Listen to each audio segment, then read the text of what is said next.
Okay, Assalamualaikum warahmatullahi wabarakatuh. Today, in this chapter, we will learn about one sample parametric test. This is our agenda after midterm semester. So, our material today is test for independence. You can check on a PDF submaterial 10.12 and test for homogeneity. Now, this is of the chi-square distribution. And the main topic for the 12th week is the non-parametric test. We can check on a Walpole PDF, submaterial 16, page 675.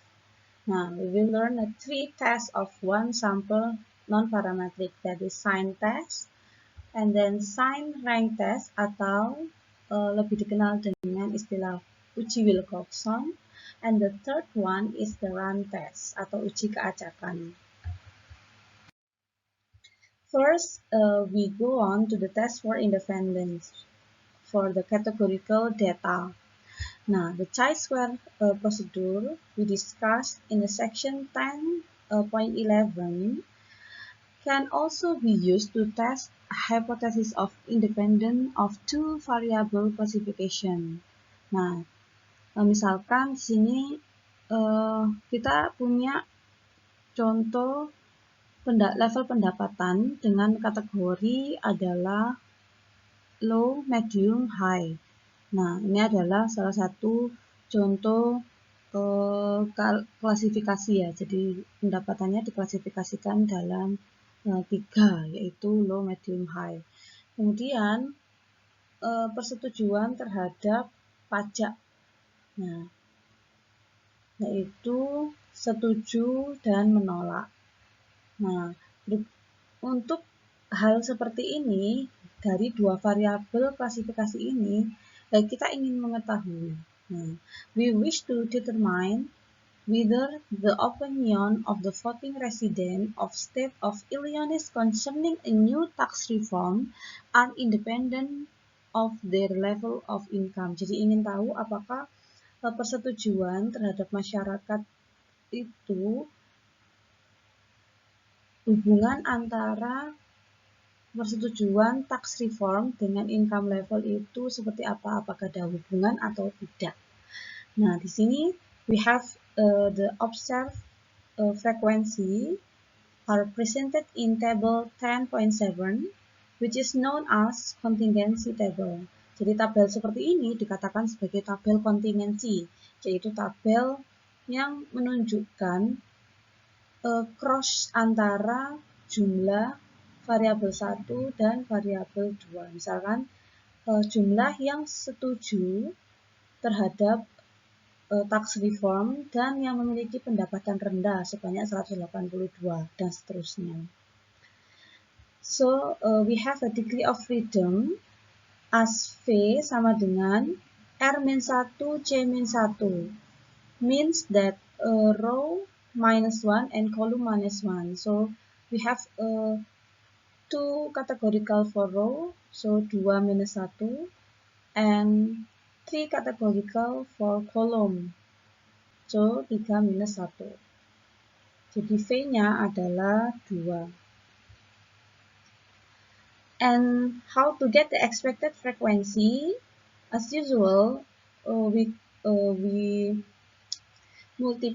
multiplicative the column total and the row total. Jadi dikalikan kolom total, misalkan di sini 336, dikalikan dengan 598 dibagi dengan 1000. Jadi kita dapat ekspektasinya adalah 200,9. And the chi-square test we use, as usual, we use OI min EI kuadrat dibagi EI. Jadi observasi minus ekspektasi dikuadratkan dibagi dengan EI-nya. Sehingga kita dapatkan hasilnya adalah 7,85. And after we have a chi-square calculation, we should to compare in a chi-square table. So we start to find a chi-square table in table A5. critical value of the chi-square distribution. We have degree of freedom 2 and the alpha is 0,05. So we compare chi-square calculation with the chi-square table 5,991. Now this is the step for the mini tab in the test for independent. So first you type the data in the 3 column. First column is tax reform. We have a two categorical, that is for and against, setuju dan tidak setuju tadi. Kemudian income level low, medium, high, 1, 2, 3, low, medium, high, and the value sesuai dengan kategorinya, jadi sesuai dengan tabel kontingensinya. Second step is click start tables, cross tabulation and chi-square. Nah, start tables, cross tabulation and chi-square. And the third is we fill the row as tax reform and the column is income level. And the frequency we fill the value, this column from the C3. And tick count, display count. And then we click chi-square test because we use chi-square test for independence, in the test of independence, and tick the expected value. So we get expected value of each cell. And then OK, and this is the output. We have a row as tax reform. We have a 2 categorical, that is for and against, and the column we have income level, which has a 3 categorical, low, medium, and high. And the table contingency, it show a count and also show expected count atau ekspektasi. Nah, and this output has the same result of the contingency table as manual counting. And then the chi-square test, we use likelihood ratio. So we have the same result, that is 7,85. And the p-value is 0,02 because our output software and the p-value has an 0,02 less than 0,05. For the chi-square calculation greater than 5,991, so our decision is null, rejected, atau tolak hasil. So this is the statistical test of the test on independent. First, state the hypothesis. A voter's opinion concerning the tax reform and his or her level of income are independent, and the alternative hypothesis is are not independent. And significant level, we use two sides, 5%. And the statistical test, we use chi-square 7,85 because chi-square calculation greater than chi-square table 5,991, so H0 is rejected. Conclusion, voter's opinion concerning the tax reform and his or her level of income are not independent. Jadi tidak ada hubungan antara opini terhadap pajak dengan level pendapatan. The other function of the chi-square test is test for homogeneity. So the previous slide show that we have two variables of categorical data, and we try to test independent of the two categorical data. Now, in this case, we want to know the two categorical data have homogeneous characteristic or not. So this is the example for the test homogeneity. We also have a two variable of categorical data, a person law, setuju, tidak setuju, dan undecided.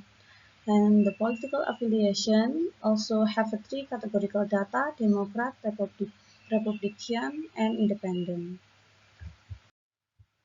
And now we are basically interested in determine whether the 3 categorical of voters are homogeneous with respect to their opinion concerning the proposed abortion law. Jadi kita ingin mengetahui apakah pemilih atau voters ini memiliki karakteristik yang homogen atau sama.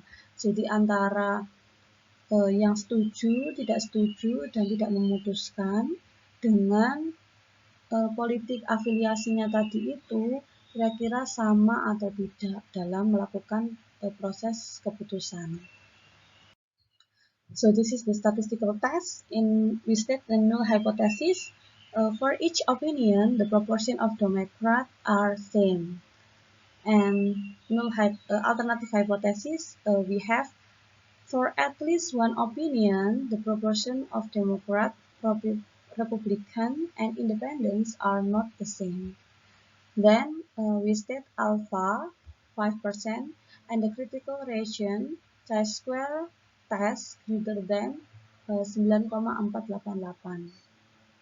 Same as the previous, we have degree of freedom 3-1 and 3-1. So V is 4. 3-1, 3-1, because we have a 3 row and 3 column for 2 variable of categorical. And then we calculate the chi-square test OI min EI 82 min 85,6 dikuadratkan per 85,6. So the result of the chi-square is 1,53. Because chi-square calculation greater than less than 9,488, so our decision is it is fails to reject Hanoi or do not reject Hanoi. So the conclusion is for each opinion, the proportion of Democrat, Republican, and Independent are the same. Jadi homogen atau sama. Opini antara Demokrat, Republikan, dan Independen itu sama. So we go on to the main topic, that is non-parametric test. Most of the hypothesis testing procedure in the previous chapters, we use a normal assumption and a random sample. So this criteria is always used in the parametric test, random sample and normal population. Now, fortunately, most of the tests are still reliable when we experience like the pattern for normality. So if we have some case unnormal, tidak mengikuti distribusi normal, we can use the testing procedure called as non-parametric.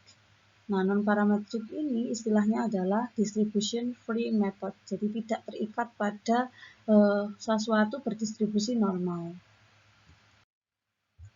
Nah, first we gonna learn about sign test. Sign test itu adalah uji tanda. Nah, tujuannya adalah untuk menguji apakah nilai median populasi sama dengan suatu nilai yang ditentukan atau diduga. Jadi kalau satu sampel min kita gunakan nilai min. Nah, untuk non-parametric test kita gunakan nilai median. So, what is the difference between one sample mean and one sample median? In one sample mean, because of we have normally data and the scale of the data is continue, so we should to use mu as a parameter of one sample mean. But in the sign test, we use nilai median atau disimbolkan dalam MA, because in the scale of data, we use a nominal and ordinal data. Nah, ini ya, uji tanda ini bisa digunakan minimal berskala ordinal. Nah, prosedurnya adalah kita akan mendapati data sebanyak n, kemudian kita pisahkan, dibagi di atas median atau di bawah median. Kalau di atas median, we sign with the plus, and the other one we sign with the minus. And then we calculate the sigma of the plus and sigma of the minus. This is the hypothesis. In the two side, median sama dengan median 0, median unequal median 0. Nah, untuk satu sisi kiri, nah ini disebut kiri karena dia kurang dari, sisi kanan lebih dari. Nah, this is the statistical test. If we use two sides and then we state K and choose the lowest sigma plus or sigma min. If we use satu sisi kiri, maka kita gunakan sigma plus, sisi kanan sigma minus. And this is the critical region, tolak Hanot jika peluang K kurang dari K kecil dengan parameter N 0,5 kurang dari alfa per 2. Nah, ini kalau sisi kiri. Ketika sisi kanan kita gunakan 1 alfa atau alfa tidak dibagi 2. Nah, peluang K kurang dari K kecil itu dengan menggunakan table distribusi binomial. Karena distribusi binomial itu kejadian diskrit yang bisa dibawa ke normalitas. And kita juga bisa mendapatkan nilai binomialnya dengan menghitung Z, yaitu K plus minus 0,5 minus 0,5 kali N per 0,5 akar N. Nah, kapan kita gunakan plus? Kita gunakan plus ketika K kurang dari N per 2. Nah, kita gunakan minus ketika K lebih besar dari N per 2. So, this is the example of the sign test. We have data IQ for the 15 people have age greater than 16 years, and this is the data 1, 2, 3, 4, 5, 6, 7, 8, 9, 10. This is the 15 IQ of the pecandu narkoba di pinggiran kota H. Nah, berdasarkan sampel tersebut, kita ingin mengetahui apakah median IQ populasi, median IQ pecandu itu sama dengan, tidak sama dengan 107. Nah, ini adalah alternative hypothesis. We should to write in H1 median tidak sama dengan 107.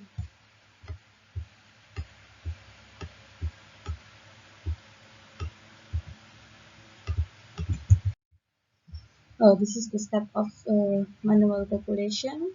First, kita harus mengurutkan datanya. Jadi awalnya datanya ini ada 115. Kemudian kita urutkan dari kecil ke besar sehingga kita dapatkan nilai mediannya. Nah, ketika kita punya datanya itu adalah ganjil itu karena datanya 15 kan ganjil. Maka lokasi mediannya adalah xn plus 1 per 2. Jadi 15 plus 1 per 2. Jadi X8 itu posisi merupakan data median dari datanya. Sehingga kita dapatkan mediannya 108. Nah, kemudian kita hitung nilai XI min MO. Jadi datanya dikurangi median. Misalkan ini 99 kurangi 108, dia minus 8. Sehingga minus 8. 100 dikurangi 108 minus 7. Kemudian 90 dikurangi 108. Nah, kemudian di saat nomor 8, 108 kali 108 sama dengan 0, sehingga kita tandai sama dengan. Nah, kemudian kita hitung sigma plus itu ada yang bertanda plus, ini ada 8, yang putih ada 8. Kemudian sigma minus, ini yang hitam, 1, 2, 3, 4, 5, 6, ada 6. and equal 1. Jadi total in 15. 8 plus 6 plus 1. And then because alternative hypothesis is unequal, so we go on the two sides of the test median, sign test median. K sama dengan sigma plus atau sigma minus yang lebih kecil. Jadi kita pilih yang 6, sigma minusnya 6. So we decide K as 6 atau K sama dengan 6. Then we go on to statistical test. We use Z because we have a sample greater than n greater than 12. So we try to decide. We use plus or minus in a K. Nah, we have K sama dengan 6. Yang paling kecil tadi ya, pilih 8 atau 6, kita punya K 6. N per 2 berarti 15 per 2, 7,5. Karena K 6 kurang dari N per 2, maka kita gunakan K plus. So, in the statistical test, in Z, kita gunakan 6 plus 0,5 minus 0,5 N per 0,5 square 15. Nah, hasilnya adalah minus 0,5164. Then, we use a critical region, tolak H0 ketika dengan menggunakan dua sisi ya, tolak H0 dengan dua sisi. Peluang Z kurang dari Z atau dengan menggunakan Z tabel adalah 0,305. Lebih besar daripada alfa per 2, 0,05. Maka dia adalah gagal tolak H0. Kalau gagal tolak H0 berarti median IQ orang yang berusia lebih dari 16 tahun yang pecandu itu sama dengan 107. Jadi IQ-nya adalah sebesar 107. So, we have a question how to determine peluang K besar kurang dari K kecil. Nah, we use a D table, yaitu probabilitas dengan pada binomial test. Nah, we have N sample yaitu 15, and then we have K yaitu parameter yang tadi adalah 6. Sehingga kita dapatkan peluangnya adalah 0,304. Nah, yang tertulis di sini adalah 304, tapi sebenarnya dia adalah 0, nah ini ada keterangan to save space, decimal point are omit in the page. Jadi yang betul penulisannya adalah 0,304. Nah, atau kita gunakan normality test atau tabel normal. Caranya kita cari Z 0,51. Nah, 0,51 adalah hasil hitungan kita di Z tadi. Z sama dengan minus 0,51. We omit the minus and we try to search 0,51. So we have the probability as 0,305. Same as the previous in a binomial table. This is the solution. We use Minitab software in a sign test. First, you click a start and then non-parametric, and you choose one sample sign atau uji tanda. Then you click the data, IQ, and enter to the variable column. And for the test median, we have from the question of the case 107, and the alternative we have the not equal. Now this is the output of the Minitab test. We have same result N15, and then below 6 atau yang kurang dari median itu 6, equal sama dengan median tadi 1, and above median adalah 8. Nah, mediannya adalah 108, and p-value-nya adalah 0,7904. Because the p-value is greater than alpha, so our decision is fails to reject H0 atau gagal menolak H0. So kesimpulannya adalah sama dengan uji manual. The second one is uji Wilcoxon atau sign rank test atau uji tanda yang di ranking. Jadi uji Wilcoxon ini menggunakan peringkat bertanda pada perhitungannya. Nah, asumsi yang harus dipenuhi, sampel dari populasi acak diambil secara simetrik, variabelnya merupakan skala kontinu, dan pengamatan saling independen. Sama dengan sebelumnya, untuk hipotesis, statistical test, dan critical region. So, this is a critical region for the Wilcoxon test. Now, if we have the two sides, we use 0,05 and N-nya adalah 15. Jadi kita dapatkan T-nya adalah 25. Nah, untuk dengan kasus yang sama dengan uji tanda, kita coba selesaikan dengan uji Wilcoxon. Caranya adalah start, kemudian non-parametric test, you choose one sample Wilcoxon, and then enter the variable IQ, test median 107 and not equal. So this is our Minitab output.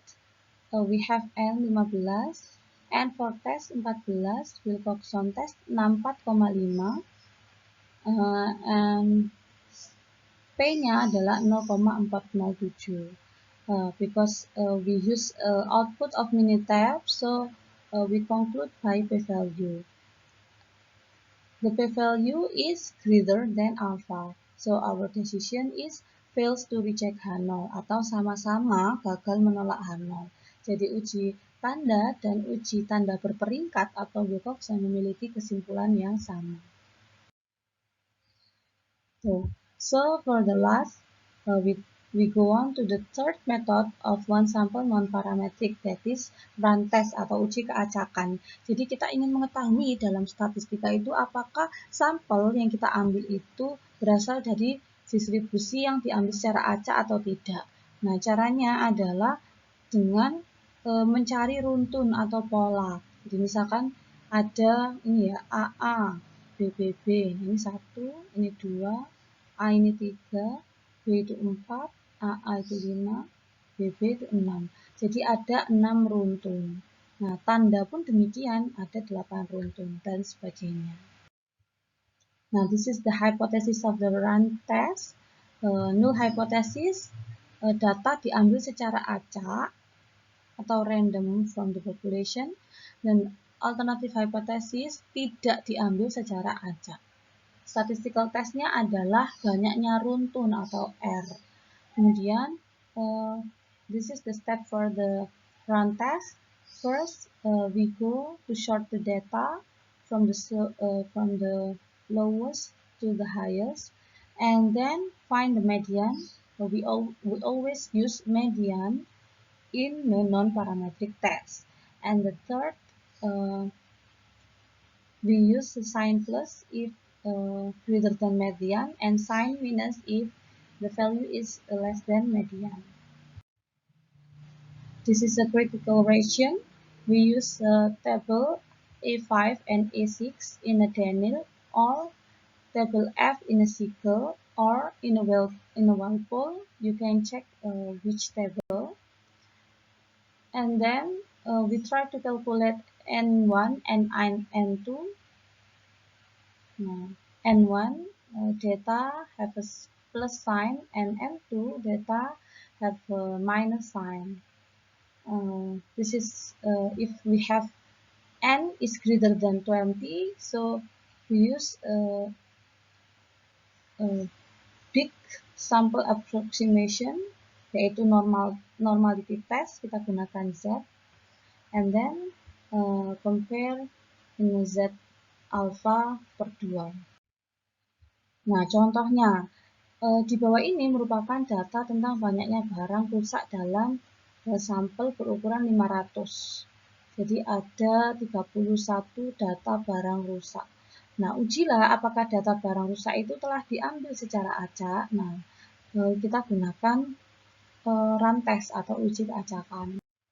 Nah, first we try to sort the data from the slowest to the largest ya, mulai dari 2 sampai 12. Kemudian you get the median from the data because we have 31 data, so we use a median ganjil 31+, so lokasi dari median data adalah 16. So we have the median adalah 8. Kemudian bandingkan median, beri tanda plus untuk yang lebih dari median, beri tanda minus untuk data kurang dari median. Nah, sama dengan step tadi. Kemudian kita hitung untuk R, yaitu 14. R plusnya adalah 14.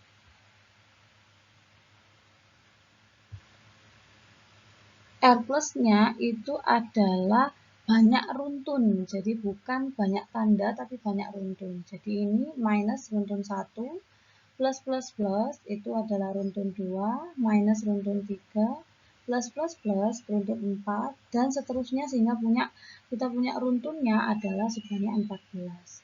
And remember, data yang kita berikan nilai runtun adalah data awal, bukan data yang diurutkan. Jadi data yang diurutkan itu hanya untuk mendapatkan nilai median.